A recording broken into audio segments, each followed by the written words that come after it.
スプーンでねちょっとギューって油を押して網はください。うまっこんにちは、インドカリーコです。今日はバングラディッシュのチキンカレーを作っていこうかなと思います。バングラディッシュってもともとインドだったのでめちゃめちゃカレーを食べる国なんですが、特にイスラム教徒が多いので肉のカレーが美味しい国なんですね。2月にバングラディッシュに行ってきて、一般のご家庭に潜入してバングラディッシュの代表ともいえるチキンカレーの作り方を教えてもらったので、それの再現レシピになります。早速材料紹介です。じゃん。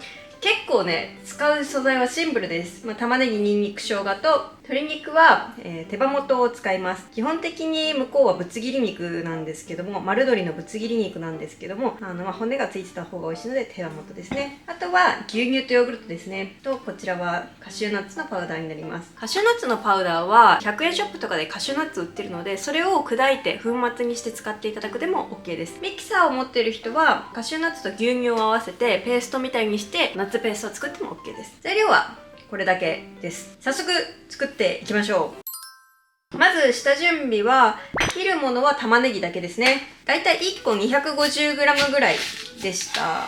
丸々使っちゃいます。まずこの半分切っていただいたら、ちょっとね3等分に切り込みを入れてあげて、だいたい 5mm ぐらいのスライスでしていきます。できれば均一の方が綺麗な仕上がりになります。で、このバングラデシュのチキンカレーはチキンローストって言うんですけど、基本的な流れはもう2つですね。揚げて煮る。何を揚げるかっていうと、玉ねぎと鶏肉ですね。あとは残りの材料とこのスパイスを一緒に煮るってだけのシンプルで、簡単なんですけど、めっちゃ奥深い味わいになるカレーですね。で、このね、揚げるのがね、結構ハードルが高くて、何のハードルが高いかっていうとカロリーのハードルが高くて、私結構あんまり重いカレー好きじゃないんですけど、これは、日本に帰ったら再現したいなって思うぐらい美味しかったので、ちょっとね、頑張りました。1個前の動画見ていただくとわかるんですけど、実はバングラディッシュのお母さんが作ってくれてるカレーはもっともっと使う材料が多いんですよ。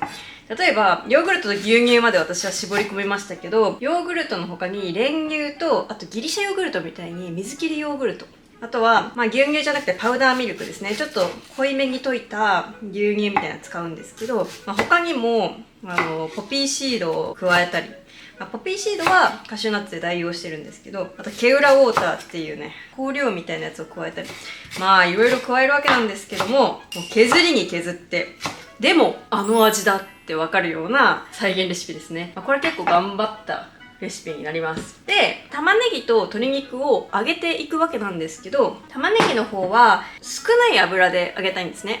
たっぷりの油で揚げるのが現地流なんですけど、正直重すぎてきつい。美味しいと素直に楽しめないので、少なめの油で揚げるコツをここでご紹介します。まず、この玉ねぎちゃんをですね、揚げる前に1回レンジでチンします。フライドオニオンを作る時ってどういう工程を踏むかっていうと、ただ揚げてるように思えるんですけど、まずその最初の10分ぐらいは脱水の工程に入るんですね。玉ねぎの中の水分を抜く工程になります。水分なくなったなと思ったら色づき始めて、外側をカリッと揚げるのがコツなんですけど、その水分を抜く工程がね、非常に長い。だってその時にね、最初すごいたくさん油を使うんですよ。玉ねぎの体積が多い分、たくさん油を使うんですけど、まず電子レンジでこの水分を蒸発させて減らす。なおかつ、かさを小さくすることで、通常よりも少し少なめの油で作ることができるっていう、裏技ですね。別に油気にしない人はね、そのままやっていただいても全然構いません。ということで、水分飛ばしたいので平皿に入れて2分チンしていきます。で、この2分チンしている間にお肉の方行きましょう。お肉は、軽く下味をつけていきます。塩を小さじ4分の1杯、小さじ2分の1スプーンの半分ですね。あと同量のターメリックも入れます。結構ね、バングラディッシュもインドもそうなんですけど、ターメリックをお魚とか肉とかにまぶして使うことがあります。それは、臭み消しだったりするんですけど、ぶっちゃけ言うと日本の肉ってそんな臭くないからしなくてもいいんじゃねって思うんですけど、せっかくねスパイスがあるのでやりましょう。で、まぶしてあげたら揉み込みます。私は肉を直接手で触るのがそんな好きじゃないので、理由は手を洗うのがめんどくさいからなんですけど、こんな感じでねもみもみしておきます。全体的にまぶれば OK かな。まあこの方法はあんまり鶏肉じゃねそんなわかんないんですけど、お魚とかエビとかはすごいよくわかりますね。確かに匂いが発せられそうなやつとかはあらかじめこうやって置いておくだけでいいかもしれない。ちょっとねこの油の臭くなるスピードが遅くなるっていうか。お、玉ねぎちゃん出た。もう鶏肉はこんな感じで OK です。玉ねぎちゃんは2分加熱しました。そうするとこんな感じですね。これをですねスプーンかなんかで一回かき混ぜてあげます。できるだけこの水分を飛ばしてあげたいので、こうやってかき混ぜると無駄な水分が一気に飛んでくれます。ちょっとね電子レンジもね意外と蒸気がこもってることがあるんで開けておくといいと思います。正直もうこれで揚げ始めてもいいんですけど、私はね油をできるだけ少なくしたいので、もう少し玉ねぎをちっちゃくしたいので、またちょっとこうかき混ぜて湯気がなくなってきたなと思ったら、さらに追加で2分加熱して混ぜて、2分加熱して混ぜてっていうのをして、まあちっちゃくしていきます。だいたいね2回3回やるとかなりキュッとちっちゃくなるので、あと2回繰り返してみようと思います。ほい、3回目の電子レンジ加熱が終わった感じです。だいぶちっちゃくなりましたね。でね、私のこのチャンネル見てる人の中に電子レンジ持ってないって方がいたと思うんですけど、別にこの蒸気飛ばすのはフライパンの上でやっていただいても全然問題ないので、そういう人はちょっとね多めの油を使ってしっかり蒸気を飛ばしてあげてください。だいぶね電子レンジ使うとね楽だし、一旦この玉ねぎの内部の水分が温められた状態になるので、フライドオニオンされるのも早いですね。こんな感じ。だいたい半分ぐらいの量になったかな。ちょっと広げてあげて、揚げる直前までできるだけこう水分を飛ばしてあげるような感じにしてあげてください。ということでフライパンに行きましょう。まず油をフライパンに薄く引いてあげてください。本当はねフライドオニオン作るときはね1センチは必要なんですよね。これちょっと1センチはあかんので3ミリぐらいはちょっとさすがに引いてあげてください。そしたらですね油を熱します。いやーほんとねバングラデシュはねインドよりオイリーだったかもしれない。もうスパイスと肉汁がたくさん詰まったような油をいただきました。せっかくなんでね人生に1回ぐらいは作ってほしいですよね。このカレーも新しい感動があると思うので。そしたらですねフライパンをしっかり熱してあげます。シュワシュワしてきたなと思ったら玉ねぎちゃんを入れてきます。何度かやってるけどやっぱりチンしてからの方がね手間かもしれないんだけど、単純に揚げるよりはねいいですね。ちょっとね玉ねぎがしっかり浸かるような状態にしてあげないと、茶色くなる部分と全然炒まらない部分と出てきてしまうんですよ。なので例えば生の状態からやるって場合は多分もう少しこう油を入れてあげないと玉ねぎが油から浮いちゃってると思うんですよね。できるだけ玉ねぎがしっかり油に浸ってる状態でフライドオニオンを作っていきます。まず油を温めて玉ねぎも全体的に温めてあげるとこんな感じでふつふつふつふつふつふつってします。この状態で早く弱めてあげるとしっかり水分が飛んでくれるので、最初から中火にすると玉ねぎの中の水分が抜ける前に焦げついてしまうことがあるので、10分ぐらいかな放置しても大丈夫です。炒めと違ってびっとり焦げつくことはないので、玉ねぎが色づいてくるまでは別にあんまり気にしなくても大丈夫です。時折焦げてないかな、色づいてないかなと見つつたまにかき混ぜてあげて、10分ぐらい加熱していきましょう。はい、10分どころか15分ぐらい経過していました。弱火でじっくりやって、水分を抜いているわけです。正直言うとこれすぐ使うフライドオニオンの場合はここまでやる必要性ないかもしれない。すぐ使うフライドオニオンの場合は時短のために薄くスライスして中火でジャッてやってフライパンから揚げちゃってそれを使うって方法ができるんですけど、これ今どういうやり方をやってるかっていうと、作り置きできるフライドオニオンの方法で作ってます。薄くスライスしすぎてしまうと玉ねぎがすごく絡み合っちゃうので、フライパンから開けた時に結構ね油をたくさん持った状態で揚がっちゃうんですよね。そうすると美味しいんですけど少しオイリーな仕上がりになってしまったりとか、保存する時に結構水分があるので保存に向かないフライドオニオンになってしまったりとかします。この方法だとまず玉ねぎが絡み合わないので、油から引き上げる時に油を切りやすい。あとは中火じゃなくて弱火でじっくり水分抜くことで長期保存に向いてる。ただね、このカレーだけ作るっていう人にとってはこれ少しめんどくさいかもしれないですね。その場合は全然薄くスライスしていただいて、もう中火でもう10分弱ぐらいそれで作っていただいても OK ですし、なんなら市販の玉ねぎを使っていただいても OK です。ずっとね弱火だと別に全然かき混ぜる必要性もなくて、最後に中火にして周りをカリッと仕上げて油を切ります。でそれは素早くやる必要性があります。あっという間に焦げちゃうので、事前に準備しておくものは網とかキッチンペーパーとかフライドオニオンを揚げるもの、あんま皿の上にキッチンペーパーを置いてもちょっとね油切れが悪い時があるので、私は基本的には網はないのでざるです。網はください。待って、これさ普通にカレーの動画じゃなくてフライドオニオン動画になってしまったんだけど、このフライドオニオンに至るまですごい研究をして、いやもう自己満足ですね。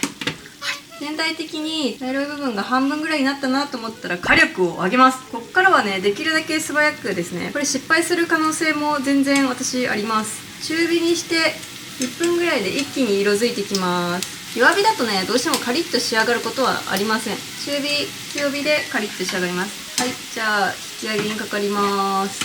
あ、やばい、スプーン用意するの忘れてた。これスプーンでねちょっとギューって油を押してシュッシュッシュッとね、危ない、油を絞って急いでちょっと最後焦げましたけど、これぐらいの焦げだったらね全然大丈夫。入れます。ざるの方はできるだけこう広げてあげてください。油を再吸収しちゃうので、フライドオニオンはね引き上げてからも色が進むので、ちょっとここら辺浅いんじゃないかなと思ってもねあんま気にしなくて大丈夫です。揚げ油をねやっぱ少なくするとやっぱムラができやすいのは事実なんですけど、最低限の油でもカリカリのね乾燥したフライドオニオンは作ることができるので、是非これはねチャレンジしてみてください。水分が多かったりとか油が多かったりすると、ここでねだいぶ玉ねぎがくっつき合っちゃう状態になりますね。でもねだいぶパラパラに仕上がっているので、あとしっかり余熱で水分飛ばしてあげたらいい感じに保存もできるフライドオニオンが出来上がるでしょう。とは言ってもこれを今日は全部使うのでなんかちょっと無意味なような気もしますけど、時間に余裕がある日にこれを作っておくっていうのもありかもしれないですね。はい、ということでフライドオニオンはこのまましっかり油を切っておきます。一旦退散。そしたら続いてフライパン戻ります。ちょっと溶けてるフライドオニオンちゃんは丁寧に取り除いてあげましょう。揚げて煮るだけって言ったんですけど、まず玉ねぎ揚げて、で次に鶏肉を揚げていきます。鶏肉はすでに自分の油があるのでこれぐらいでいけると思いますね。ちょっと一面にギリギリ浸るぐらいですけど、これで鶏肉を揚げていこうと思います。はい、鶏肉ちゃん、コーティング済みの鶏肉ちゃんを揚げていきます。インドだとねこの鶏皮がついてないんですよね。だからまだもうちょっとヘルシーなのかもしれないけど、日本の手羽元は鶏皮取ると食べるところなくなっちゃうんで、もうこれごと揚げていきます。揚げるメリットは前回の動画でしっかり説明してますけど、香ばしい味わいと香りをつけるためっていうのと、あと煮崩れないようにするためっていう役割があります。鶏肉入れると結構前者の割合がすごく大きいですね。ただやっぱりしっかりこうやって揚げてから煮ると1時間ぐらい煮込んでも煮崩れることはないですね。はい、こんな感じ。あんまり動かさなくて大丈夫です。3分ぐらいこのままじわじわじわじわやってあげて、またひっくり返して全部の面をこんがり色をつけていきます。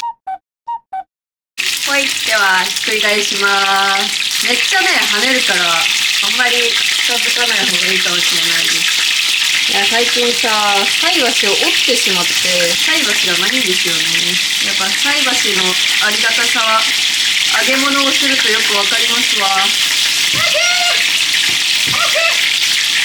顔やけどしたと思う。はい、こんな感じでもう片面もやってきます。はい、そしたら鶏肉はあっという間ですね。玉ねぎよりもあっという間にいい感じに茶色くなっています。そしたらもうあとは全部の材料入れて煮るだけです。もうね、チキンローストっていう名前に意義ありなんですけど、これはこのまま油を使っていくわけですよ。本当はここにギーっていうバターを入れます。でもちょっとね、もういいかなって思って、バターはね、入れたい人はね、ぜひ入れてください。100g ぐらい。はい。そしたらね、あとはもう全ての材料を入れていくわけですけど、まずニンニクです。小さじ2杯分ぐらい、2かけ分ぐらい入れていきます。チューブでも OK です。でも今日はね、割と使う素材がシンプルですね。玉ねぎ、ニンニク、生姜、肉だけなので、生の方が美味しくなると思います。生姜は、ニンニクと同じぐらい入れていきます。ニンニクは特にチューブで大丈夫ですけど、生姜はね、やっぱ生にかないませんね。はい。そしたら、ちゃんとね、ニンニク、生姜もね、香りを立てていきます。めっちゃいい香りで、ホールスパイスも入れていきます。今日入れるホールスパイスは、カルダモンとクローブとシナモンね、いつもの555ですね。それに、ちょっとアディショナルな2つ、11を入れていきます。ブラウンカルダモンとベイリーフ。ベイリーフはね、ほんとよく、バングラディッシュとか、そのベンガルとかのカレーには使われます。やべえ、美味しそう。これね、正直、油がって言ってますけど、美味しいっす。そしたら、ここに、パウダースパイス先入れちゃおうか。クミンとコリアンダーが小さじ1杯ずつです。ちょっと焦げそうなので、肉の上に置いときましょう。で、チリペッパーと強い香りは結構重要なんですけど、こっち。ナツメグ入れてきます。小さじ1/2。結構入れますけど、これが美味しいです。塩も入れよう。小さじは1杯ですね。塩だけは丁寧に測ってほしい。そしてとても重要な調味料、砂糖ですね。このカレーはね、ほんま砂糖をいっぱい入れてほしい。小さじ1と1/2。小さじ2杯入れてもいいんだけど、私はちょっと控えめの方が好きだから1と1/2。でも1だとね、足りないんですよね。だからこれはもうほんと好みですけど、砂糖がこのカレーをすごくうまくするキーファクター。スパイス入れるとテンションが上がってきてしまいますが、最後入れていきましょう。ヨーグルトよくかき混ぜてから入れます。いったらちょっとね、油に直接触れると凝固しそうなので、肉に入れてから混ぜます。よくね、かき混ぜて入れるとね、ダマにならないので、ちょっとやってみてください。あと残りの材料は3つかな。牛乳とカシューナッツ。カシューナッツってそのまま入れたらダマがあるので、ちょっとダマはね、潰してください。牛乳でペーストにした人はもう牛乳と一緒に入れちゃって OK。ポピーシードを持ってる人はもうね、ポピーシードのペーストでぜひ作ってみてください。ただポピーシードなんてね、持ってる人なかなかいないのでね、カシューナッツで十分似た味わいが出せるので OK でございます。ここに牛乳ですね。ヨーグルトと牛乳どっちも入れる理由は、やっぱヨーグルトだけだとちょっとね、酸味が勝っちゃうんですよね。ただ牛乳だけだと酸味が足りなくて、こうのっぺりした味わいになるんですよ。だからこれは牛乳とヨーグルトは1対1で割るのがいいですね。いわばラッシーを加えてるようなもんですわ。そしたらもうあと残す材料はですね、先ほど丁寧に作ったフライドオニオンですね。全部入れます。やっぱね、結局全部入れるからね、あんなね、手間踏まなくてもいいかもしれない。なんなら市販の品でもいいかもしれないけど、家で作った方が安いしうまい。それはね、間違いない。最後に煮込みたいので少しお水を入れてきます。そしたらこれを沸騰させて、だいたい1時間弱ぐらい煮込んでいきます。1時間煮込んでいきましょう。1時間煮込むと、肉も柔らかくなるし、ホールスパイスからすごいいっぱい香りが出てくるので、いい味わいになります。ということで、大変長らくの揚げ作業、お疲れ様でした。あとは煮るだけです。蓋をしてね、煮ていきます。しばしお待ちを。すいません。しばしお待ちをって言いたてなんですけど、火加減は沸騰したらごく弱火で大丈夫です。で、焦げやすいフライパン使ってる人は生揚げ見てあげてください。20分に1回とか30分に1回とか、もしくは残り最後の10分とかは焦げやすくなってるので、ちょっと見てあげてかき混ぜるといいと思います。ということで、しばしお待ちを。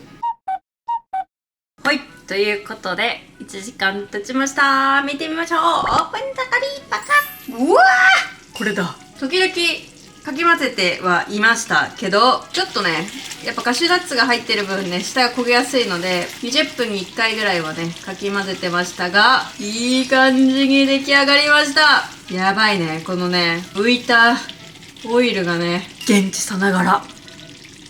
ということで、もうこれで完成です。ちょっとね味見をして、場合によっては塩で味を整えてください。ということで盛り付けていきましょう。インド食器ではございますが、ズファー、これ一応 2,3 人分ぐらいの量かなと思いきや、まあね4人ぐらいで食べた方がいいっすね。多分そっちの方が健康的に良さそう。でもこのオイルがねやばいんだよね。ブレッドと食べるとね超やばい。で最後にちょっとねここに全く色味がないので、ちょっとだけパクチーをですねいい感じにしてあげてください。はーい、バングラディッシュで教えてもらったチキンカレーの完成でございます。めちゃめちゃ美味しそう。食べましょう。はい、ではいただきます。やっぱり揚げただけあって肉が全く煮崩れてませんですね。まあもはやねスパイスオイルを楽しむカレーとも言える。だってさあれもあるもんね、食べるラー油だってさ油とご飯混ぜるからうまいんだもんね。あれもさ同じだよ。うまっ美味しいっていろんな美味しいがあるけど、これは本能がうまいっていうパターンの美味しいやつね、バッチリ再現できてる。多分ちゃんとフライドオニオンを自作したのが美味しさの決め手だと思いますね。やっぱりね自作を超えるものはないですね。深みというか味というか香りというか、そして肉です。